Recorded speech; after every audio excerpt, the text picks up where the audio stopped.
Now from the University of Okoboji, it's Okoboji Broadcast with Jeff Thee. Welcome to Okoboji Broadcast. I should say, welcome. We're way down this hallway to Okoboji Broadcast.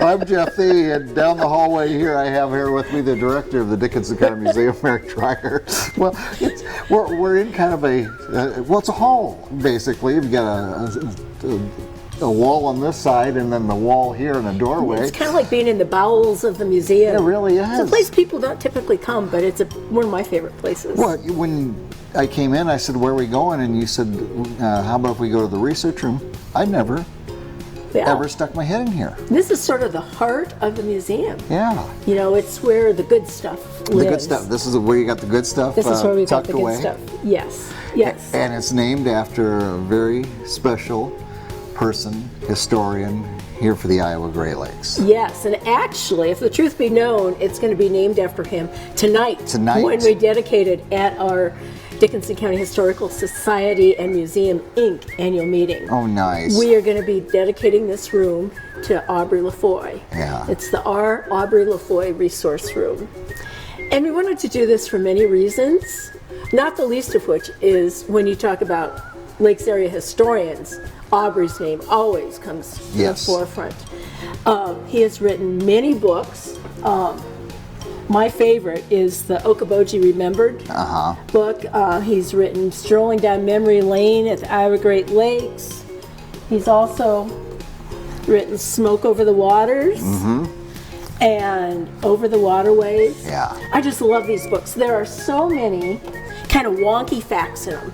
You know, Aubrey's a great researcher, and his mind works like mine. You know, it goes from here to here to here to here, and somewhere by the end of the day, there's a connection between all that stuff. He finds the interconnecting pieces of that puzzle, doesn't he? Exactly. Yeah, and then brings a big picture. That's right. Yes. Plus, he's a really cool dude.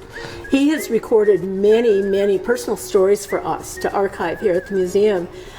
Stories on all sorts of subjects, and whenever I'm thinking, gosh, I really need a story about this, that, or the other thing, I call up my friend Aubrey. Hey, can I come over, Aubrey, and record a story? Well, sure. And it's just fun, and he knows stuff. He really knows stuff. So we are just so happy and delighted. And another reason that we are naming this resource room after Aubrey is that you know that he has written probably a gazillion and a half newspaper articles about the history of the area, in addition to all these books that he's written and published. He, over the last few months, has donated his research materials for all of those articles and all of those books to us, and they fill up a 4-drawer filing cabinet here in the resource room and are available for patron use.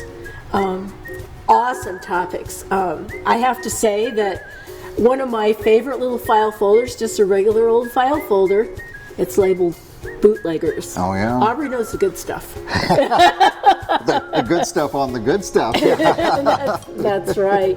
That's right. Because during Prohibition, and I'm trying to think how many, I mean, it was well over a decade, wasn't it? Prohibition? I'm trying to think of. I can't tell you, Jeff. Yeah. It ended. But I don't know. But it went on a long time, and people said, "No booze, no problem." where there's a will, there's a way, and there was or there was bootlegging here in the Iowa Great Lakes. And my understanding is it was a pretty going concern around here. It was kind of a mecca for bootleggers. Or so I've been told, and so I've read. I know of a couple of houses in town that were the homes of bootleggers, one which still has a hole in a window from a gunshot, supposedly. Yeah, it was a big deal, and Aubrey has researched it, so now I can learn all about the bootleggers. Yeah, isn't that, I mean, it's fun, isn't it, to learn this little bit of our history? Yeah. And it's not just a little bit, I mean, there was some serious bootlegging going on around here. There really was, really was. And any other topic that you're interested in, we have research materials for you on the topic. Well, and that's my next question. If I enter into this room, what sort of materials can I find to research? Well, I know your eyes got big when you saw all of the Dickinson, the Beacon newspapers. Spirit Lake Beacon, Spirit Lake Beacon, back to, take a guess, how old they go. I'm just gonna late 1800s. 1871 is our earliest copy. Well, that's These technically are late. bound volumes, and I've said it before and I'll say it again. I love to research the newspapers online to find articles. Right. I can do a search, like for my grandfather's name, whatever, and then I find it online. And then I go the extra step and come here and find the actual article in the newspaper and take a photo of it here. Right. It works so much better, and taking photos of photos from these bound newspaper copies is so much better than the photos that you get off the online search. Well, sure, yeah. I don't know why, but it is. Yeah, because a lot of times they've been, and scanning today is a lot better than scanning when they started scanning materials, I'm going to say 15, 20 years ago. Oh, yeah. I mean, the clarity, the pixels, everything is much crisper and clearer.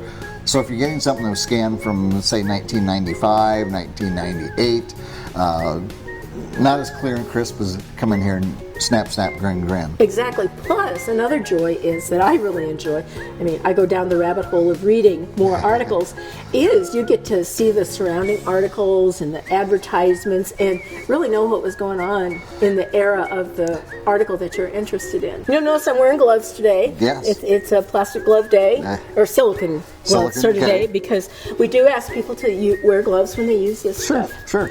So what booklet are you bringing out This here? is a book that happens to be here. It's the tax list from 1920 for Okoboji Township. So these were all the taxpayers in Dickinson County. Well, in this one 1920. is just Okoboji Township. Oh, just the Okoboji Township. Okay. But for me, this is way cool because I just have to show you. Here's this page. You notice this Norwegian name here?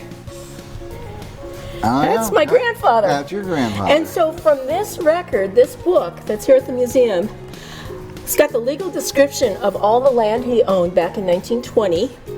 And I can go to a plat book. Well, actually, I can ask my husband to go to a plat book because I'm horrible at reading plats, but he's really good at it.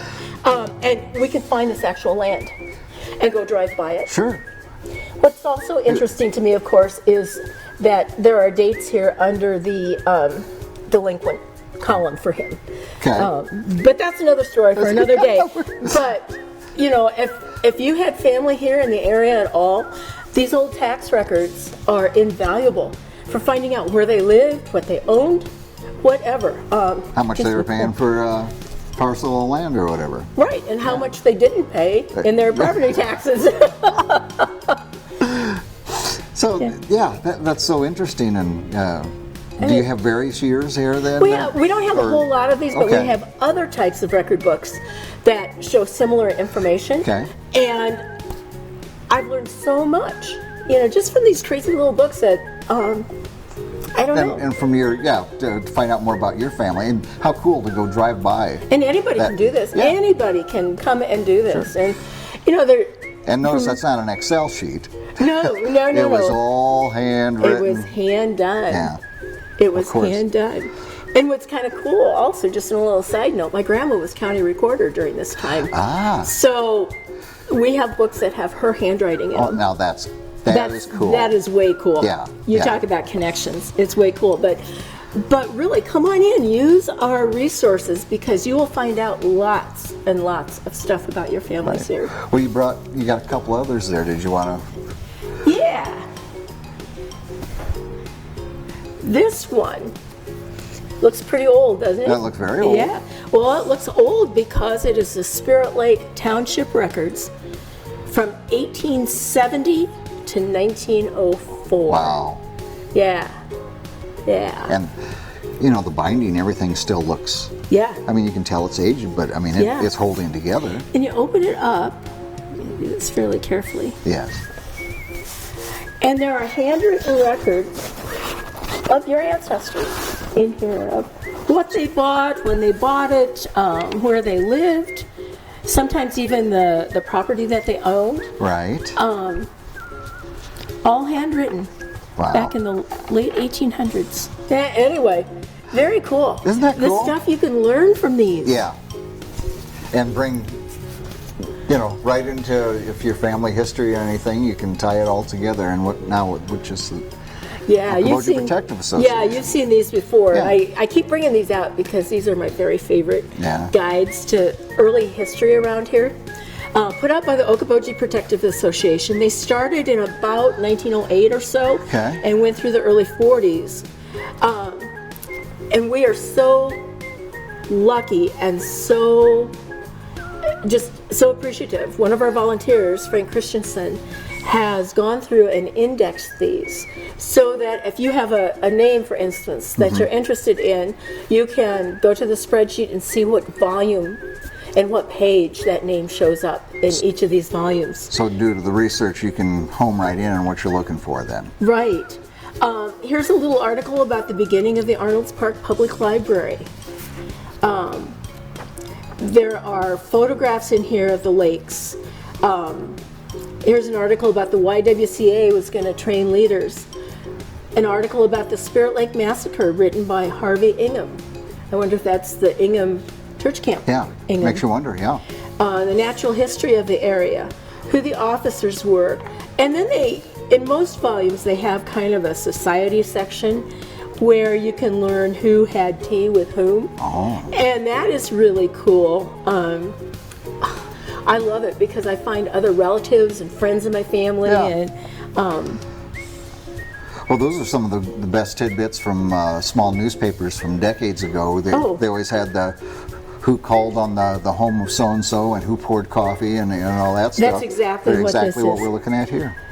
Here's just a tiny little article. Mrs. Effie Lukes Wells is planning a card of greeting from Okoboji Lake, which she will have engraved and printed and placed on sale at the lakes. Oh my goodness. Yeah, I'm just seeing it. Oh, Mrs. Abby Gardner Sharp had a fall in November, which necessitated a sojourn in the Spencer Hospital. But we are glad to be able to report that she is now quite on her feet again, and that she will be back in her cottage and at the Pioneer Cabin for the season of 1920. Isn't that cool? Think about the many, many things we know about Abby Gardner, you know, and then here's something related but not related. You know, I mean, That just shows she was a real human. And fell and hurt wasn't just herself and this- was in the Spencer Hospital. Yeah. We don't even have a complete collection of these. They're pretty hard to find. Yeah. They are pretty hard to find. That they are the best. I know that Mary Kennedy has quite a few of them down at the Maritime Museum, Okay. and I believe the Lakeside Lab has some also. All right. But way cool. Lots of records of where we've been here in the Iowa Great Lakes, and so much of it right here. Some on display. Some you're welcome to come learn more about it. That's right. And just a little footnote, two little footnotes. We are having our annual meeting at 5 o'clock tonight. And everyone's welcome to come to that. Also, we are in the process of creating not just the resource room, but a research area for people to use a computer here to access online records, ancestry records, all sorts of things. And that will be up and running by the end of the year. All right. So we're really excited about That's that. very exciting. Yeah. Just so put on your gloves and come see us. Very good. All right. And just a reminder, people, for Way Back Wednesdays, come on in on Wednesday morning and enjoy the atmosphere and the space and the stories. And next Thursday night, November 3rd, Jonathan Reed is going to be doing one of our History Lives presentations, and this is going to be on the town of Arnold's Park. Broadway Street in Arnold's Park wasn't always just bars. Yeah. At one time, Arnold's Park was a thriving little community with all the businesses, thriving little communities needed. And Jonathan has a whole bunch of really cool photos to show along with the information he's going to be sharing. So, Very good. 7 o'clock, November 3rd. Okay, very good. All right. Mary, as always, thank you for sharing with me and with everybody. Appreciate it very much. It's always fun, Jeff. It is indeed, even when you're all the way down the hallways. Dreier here with us today from the Dickinson County Museum. I'm going to say county just as many times as I can to get every bite out of it I can. But anyway, we thank Mary for joining us. We thank you for watching us right here on Okoboji Broadcast. Okoboji Broadcast from the studios at historic Arnold's Park Amusement Park is brought to you in part by the Scott Troutman State Farm Agency in Spirit Lake, Quest Wealth Management, a financial advisory practice of Ameriprise Financial Services, advisor Jan Spielman, AJ Spielman, and Erica Wachholz. The headquarters of the University of Okoboji is at the Three Sons, open Monday through Saturday 10 to 5 and Sunday from 10 to 4. Bank Midwest, dream big, plan wisely, live well. Lakes Regional Healthcare and Avera Partner. Ruthven Locker at the Lake, where carnivores are welcome on Hill Avenue in Spirit Lake. Beck Engineering in Spirit Lake. Be Radiant Laser Skin Studio in the Okoboji Plaza in Okoboji.